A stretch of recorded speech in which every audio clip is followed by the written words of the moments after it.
দেখেন ভাই, আমরা সবাই তো বড়শি দিয়ে মাছ ধরি, আর এই ভাইটি দেখেন একদম সাগরের তল দেশে যাই মাছ ধরতেছে কিভাবে। ভাই এর মাছ ধরার টেকনিকটা দেখেন একবার কিরকম। দেখছেন এক এক মাছ বিশাল বড়, কিন্তু এই মাছগুলো আমি চিনতেছি না এই মাছগুলো কি কি মাছ, এই মাছের নাম তাও জানি না। যদি আপনারা কেউ এই মাছের নাম জেনে থাকেন তাহলে অবশ্যই কমেন্টে জানাবেন। দেখেন সাগরের তল দেশে এত পরিমাণ যে সুন্দর, এখানে দেখেন একটা অ্যাকুরিয়ামের মতো একদম সাজানো গোছানো। দেখেন পাথর আছে, গাছ আছে, সবুজ ঘাস আছে, সব কিছু আছে এখানে সাগরের তল দেশে। দেখেন মানে আমরা যেগুলো মাঠে বা অ্যাকুরিয়ামে যেগুলো দেখি সাজানো গোছানো, একদম সেম হুবহু এরকম। আর এক একটা মাছ দেখেন কি বিশাল বিশাল বিশাল মাছ দেখছেন।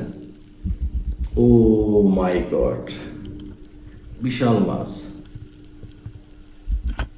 আমরা কিন্তু সবাই বড়শি দিয়ে মাছ ধরতে ভালোবাসি, কিন্তু এবারের মতো যদি মাছ ধরতে পারতাম আরো বেশি ভালো লাগতো। কিন্তু এগুলা সবাই দিয়ে হবে না, কারণ এগুলোর মাছ ধরতে একটা অভিজ্ঞতা লাগে।